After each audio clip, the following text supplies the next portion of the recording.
All right, well, good morning. Thanks for being here this morning. Appreciate it. It's been a long couple days, specifically the last 12 to 24 hours. And we wanted to give everyone an update on those events of the last day. Earlier this year, the city of Sioux Falls unveiled a life-size statue of Dr. Martin Luther King right over here at Van Epps Park. And I was really proud to dedicate that statue to the legacy of Dr. King, as well as all those who fought for and continue to fight for justice, unity, and equality throughout the world, but especially right here in our city. And yesterday, thousands of people gathered at this statue that we dedicated just months before for a peaceful demonstration, continuing to honor the legacy of Dr. King and honoring the memory of George Floyd. After that peaceful protest, a group splintered off and began marching down Minnesota Avenue and 41st Street, eventually making their way to the Empire Mall area. Our Sioux Falls PD worked to slow the crowd, to try and disperse the crowd, while also trying to minimize unnecessary agitation. And sadly, after sunset, the day deteriorated into lawlessness, with vandalism to several businesses in the area and violence aimed towards law enforcement officers. And that behavior just simply is not tolerated in Sioux Falls. Those responsible for assaulting our officers, for destroying property, stealing our goods, they will be prosecuted.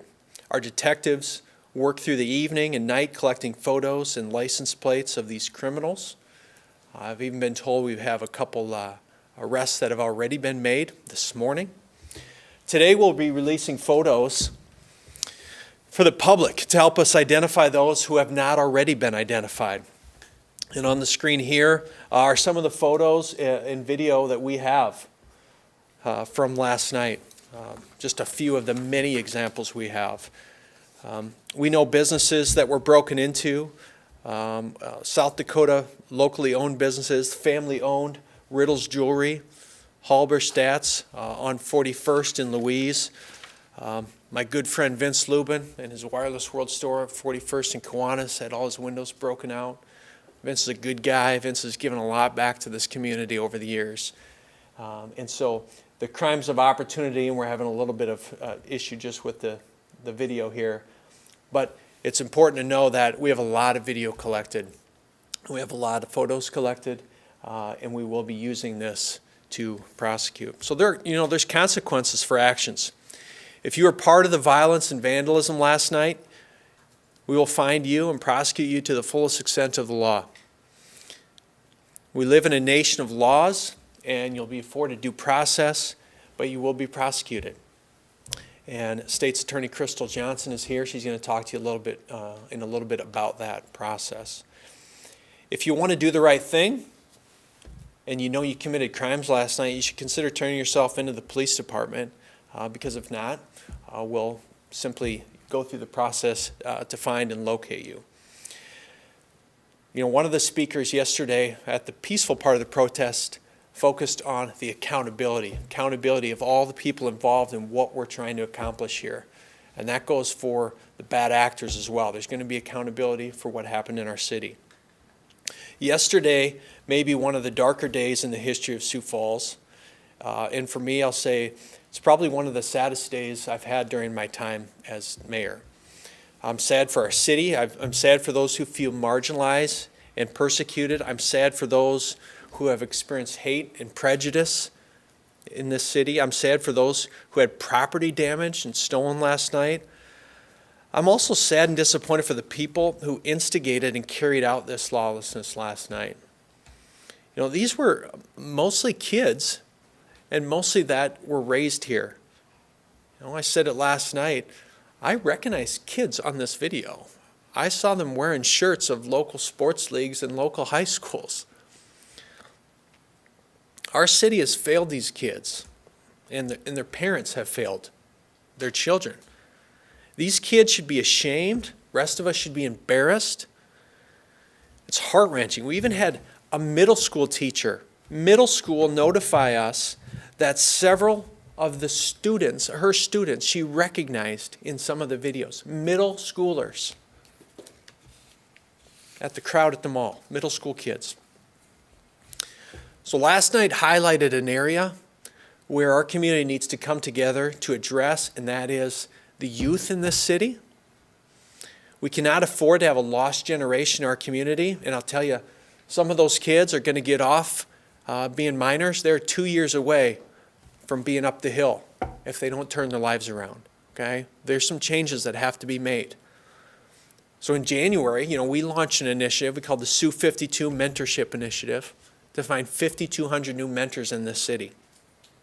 And if you're sitting at home right now wondering what you can do to make Sioux Falls a better place, that's my solution for you. Sign up to be a mentor, okay, at sioux52.org. And obviously not all children who need a mentor are bad kids. I'm not saying that. The overwhelming majority of kids are good kids. But as mentors, we can influence young lives to help kids on the right path and help those who may have fallen through the cracks, who feel that they can throw rocks through windows, that they can steal, that they can loot, that they can destroy their city under the guise of justice and the guise of protesting. It's not protesting, it's rioting, it's looting, and it's the breaking of laws. Our nation is grieving, the loss of George Floyd. Sioux Falls is one of hundreds of cities that have experienced this sort of protest, and in some cases the violence and lawlessness. And many are growing impatient with generations of marginalization, with racism, and in some cases with injustice. And Sioux Falls is not immune to that. But like other places in the nation, we have work ahead of us here to be more inclusive as a city. I look forward to continuing the conversation for an even better and more united One Sioux Falls. But the violence and destruction that we saw last night does nothing to pay honor to those who have lost their lives, to those who do feel marginalized. Violence does not advance a cause. What it does do is it inflicts pain and suffering upon those who are partners in advancing a society that is more just, more equitable, more inclusive, and more compassionate. So we're far from perfect here in Sioux Falls, but we are better than the tail end of what happened last night. I saw two events happen yesterday. I saw a peaceful protest from about 5 to 6:30. I saw a lot of those people leave. I saw a lot of them not leave and take it in the wrong direction. So I do not want the events from 9 to midnight last night to have a negative impact or a negative effect and tarnish what the group tried to accomplish from 5 to 6:30. We can do better. We will do better. And right now what I need the people of Sioux Falls to do is take a breath, okay? I need you to step back. I need you to pray for peace in our city right now. Pray for justice. I need you to pray for unity. And despite what happened last night, we still have much to be thankful for in the city. We had no lives lost last night. We had no serious injuries. And that's saying something because we had rocks this size getting thrown at our police officers, okay? This rock is probably 5 to 7 pounds. And we have all kinds of footage of rocks like this being thrown at the law enforcement officers of this city who, if you are in need and you feel threatened, the first people you will call are law enforcement officers. And this is what that group was doing to our law enforcement officers. Miraculously, none of them were hurt from this. We're also thankful, like I said, we had a peaceful demonstration to honor the memory of George Floyd. It calls for peace and justice. And I'm grateful for the law enforcement professionals of Sioux Falls, of Minnehaha County, of Lincoln County, the Highway Patrol, the National Guard. They were incredible allies last night. And you saw days of planning and preparation happen at a moment's notice. I want to specifically thank the governor. She and I talked on, Saturday morning. She said, Paul, what are you going to need on Sunday? I said, we need to be able to have the Guard mobilized at a moment's notice because I don't know what's going to happen. And she said, it's done. And we were ready. And I want to thank the state for that and for that support. 99% of the people, she said this to me last night. We were texting after midnight about something. And she said, Paul, you got to remember, 99% of the people in Sioux Falls last night did the right thing. Okay? Don't let these folks tarnish what a great city you have. Okay? And I'm not going to allow that. And so I want to thank those at the mall who also tried to defuse the situation. There were some peaceful protesters who locked arms, formed a human wall between our law enforcement officials and the bad actors. Okay? Thank you for that. You were noticed. You were appreciated. They tried to defuse the situation. There were also some good citizens who came out to protect the businesses that had been damaged. And so today we move forward. Okay, we move forward from last night. Today's a new day in our city. The events of last night, unfortunately, will be kind of a sad black mark on the history of our city, but certainly will not define it.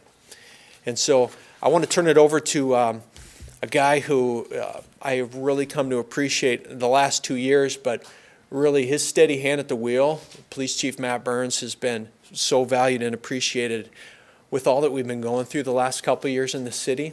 And that was on full display again last night in our EOC. So, Chief, I want to turn it over to you to address some of the events. Thanks.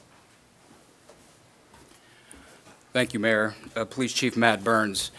So, yes, we had a tough night last night for our city. We had multiple officers standing shoulder to shoulder with deputies from the Minnehaha and Lincoln County Sheriff's Department, with troopers from the South Dakota Highway Patrol, and assets from the Guard units, Army National Guard and Air Guard here in Sioux Falls.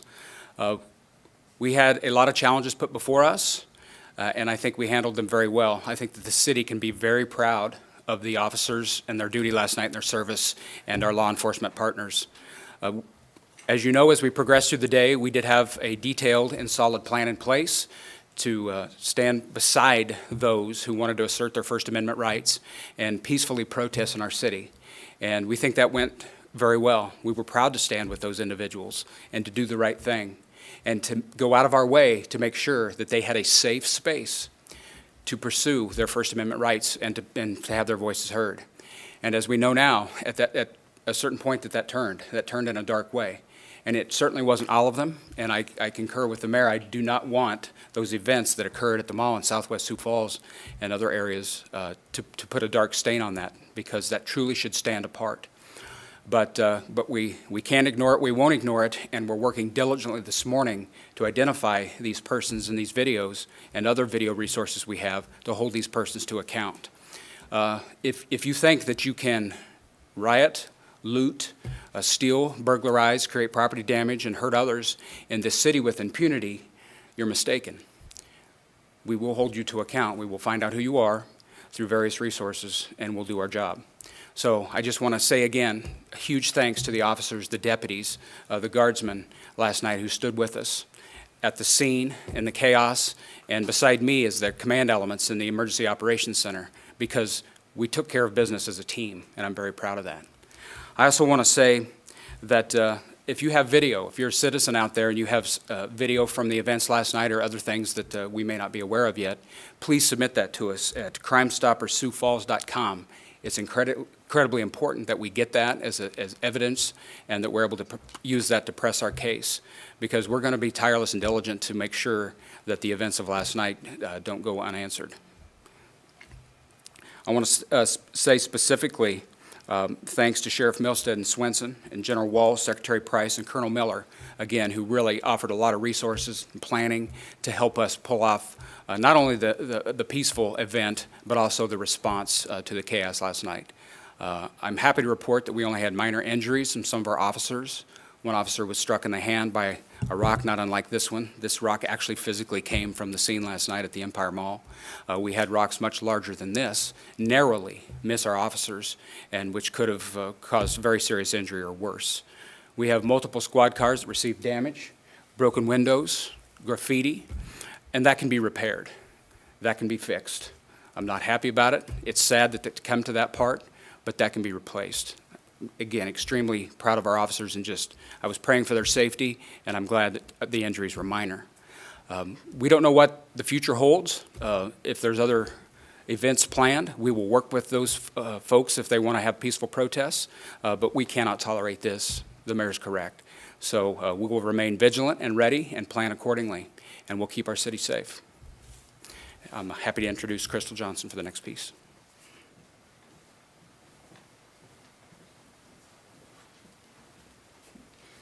Good morning. I'm Crystal Johnson, the Minnehaha County State's Attorney. I wanted to talk a little bit about criminal charges and potential criminal charges. One of the things that we've heard during COVID-19 is that we have modified the bond schedule. What modifying the bond schedule actually means is that it affects somebody's ability to stay in jail. When we modify somebody's bond schedule, we did so that we weren't booking as many people into jail, ideally limiting the exposure to the other inmates as well as the correctional officers. It at no point prevents us or hinders us in the prosecution of these types of crimes. And when we start talking about rioting and burglary and vandalism, the bond schedule was not modified for those types of offenses. Our office will continue to work closely with law enforcement. Law enforcement did an exceptional job last night. When we talk about the 1% that made this turn south, that took away from the other 99% of a peaceful protest in March, we don't tolerate that behavior. We don't tolerate that behavior in Sioux Falls, and we certainly don't tolerate it within Minnehaha County.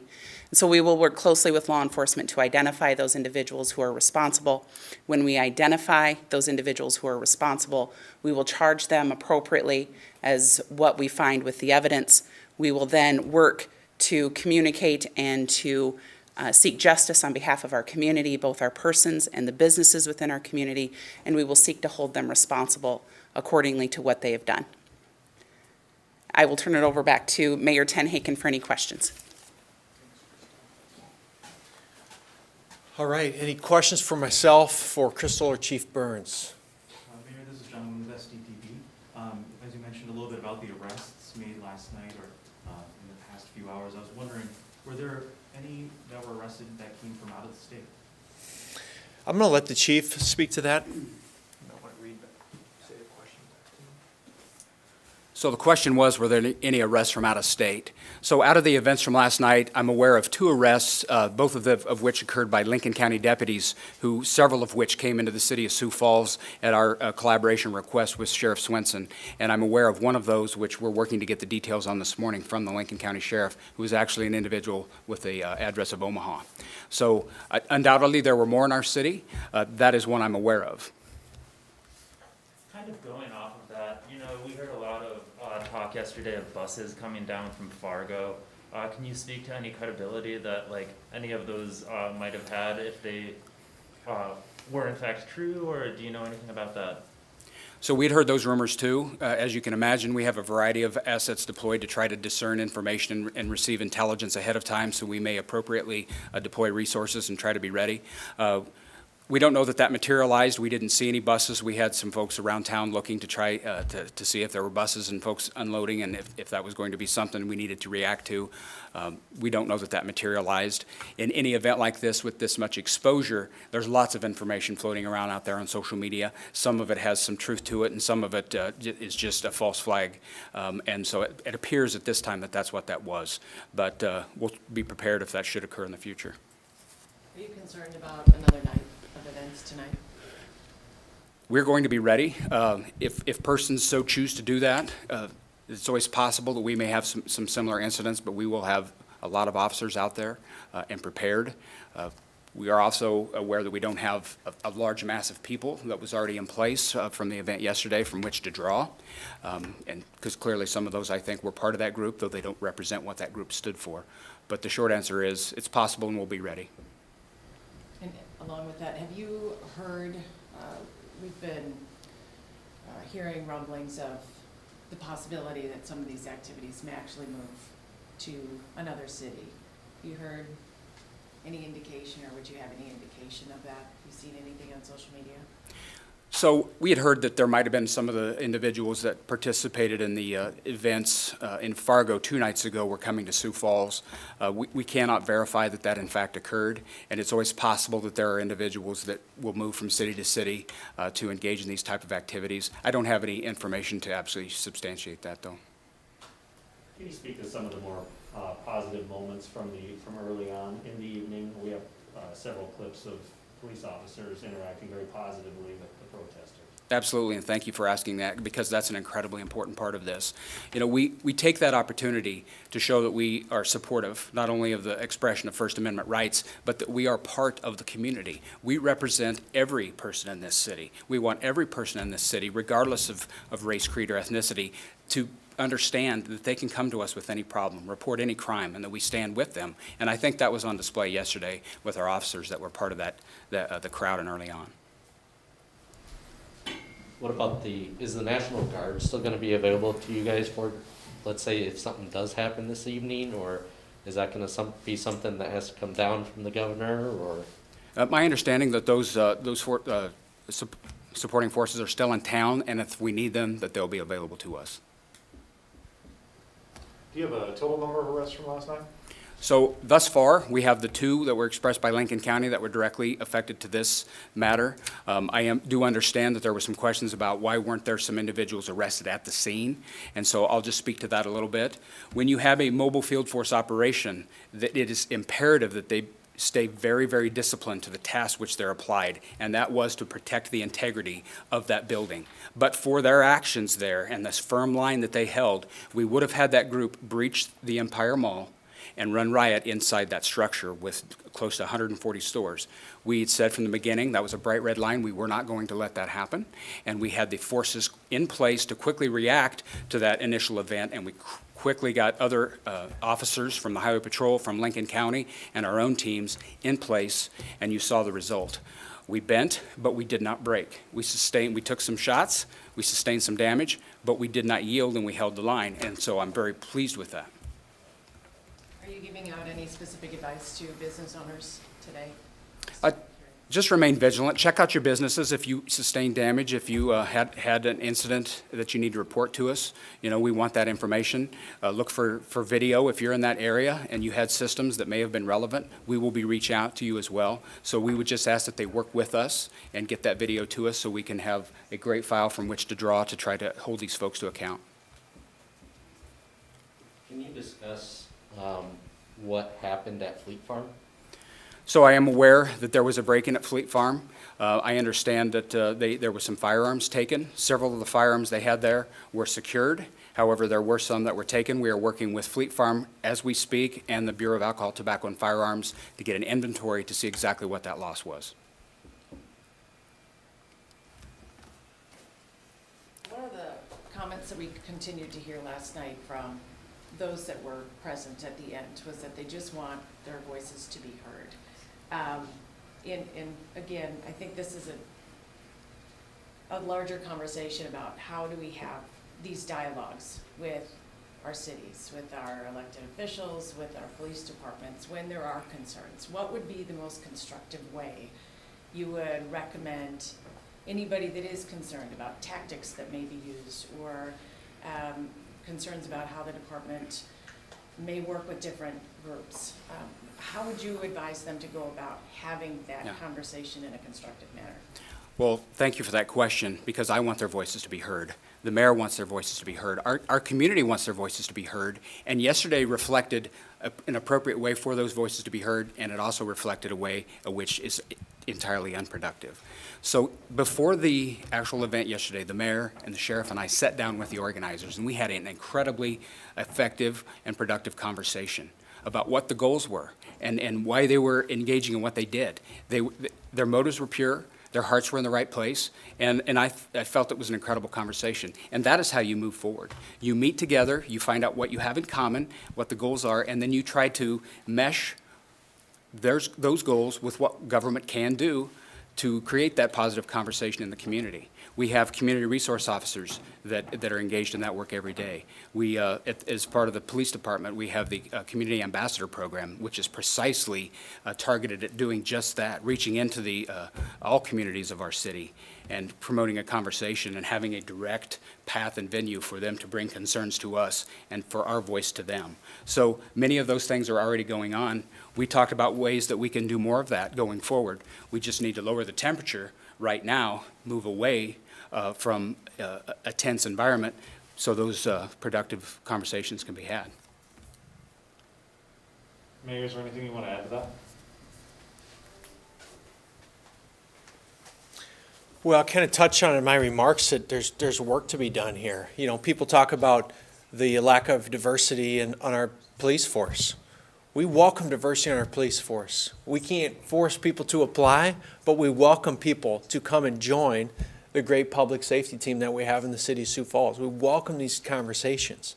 But these are two-way conversations that have to be had both by city leaders as well as the people who want to have the conversation in a productive fashion. I will tell you right now, federally, this is a tense landscape to have difficult conversations. This is the most divided I've ever seen this nation. And people just, they are so dug into positions, a lot of times they don't want to hear the other side. They don't want to hear the other side of a story and in the other position. And that makes it really challenging. And Sioux Falls, I feel we've always been above this. We're above what happened last night. This is not our city. I've never seen this side of this city. And it sucks to see this. This was so tense last night in our EOC when we were sitting there and watching this happen from these cameras, and we're pacing around the room. It was terrible. This does nothing to advance the dialogue in our city. So if you think you had impact last night, you took 2 steps back. We took 1 step forward at 5, and we took 2 steps back, okay, at 9. And so now we both have work to do. So let's continue to look for those constructive dialogues. And I also want to say this. I said this a little bit last night, and parents, take responsibility for your kids, okay? You are parents, and parenting comes with a responsibility. And I saw kids 13, 14, 15. This kid, by the looks of him, we'll find out who you are. He's not that old. Where are the parents in this? I have a 14-year-old. My 14-year-old was not home at 10 o'clock at night and this was going on? Huh. You know where I would be? I would be dragging her rear end back home, okay? You need to be a parent in this city. You need to step up and parent your kids. Okay, it's why we launched a mentorship initiative. That's why I'm beating the podium so hard every day about taking responsibility for your community, for the kids in this community. It's not up to the teachers, it's not up to your pastor, it's you as a parent. You need to parent.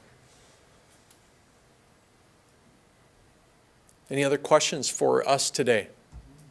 Another one from the newsroom, quick.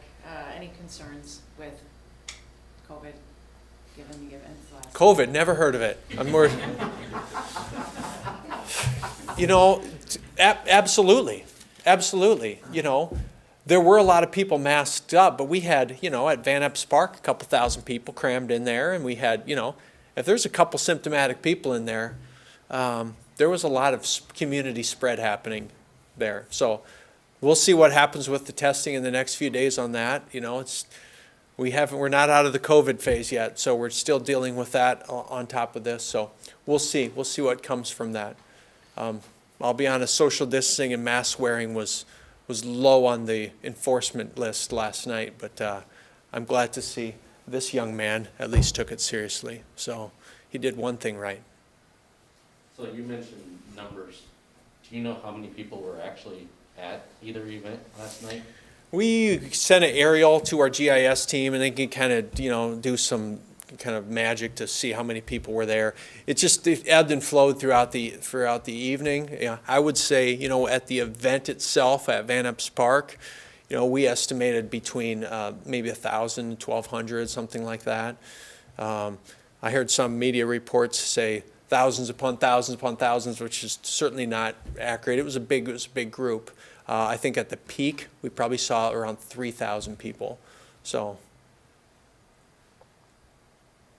all right. Well, thank you. Thank you for the great reporting last night. You know, I'm specifically seeing Carlene. I know you were out there a lot. T, we saw you guys, and we were streaming your video in our EOC. Kello, Brady, the Argus. Appreciate everybody's great work because it helps keep our citizens safe and informed. It helped get the word out quick on our curfew. That curfew, when that went into effect, that had impact. People took it seriously. You were able to see one of the city's investments in what's called an Everbridge notification system. That notification went out. That's a technology that we've only had for about a year, and I think that was very effective, and you're going to see that at use too. So overall, I'm just very proud of the response of our officials here, of what could have been. We could have had a different conversation today, let's just say that. And I think replacing glass panes and some of that work is very manageable. So thank you. Appreciate it.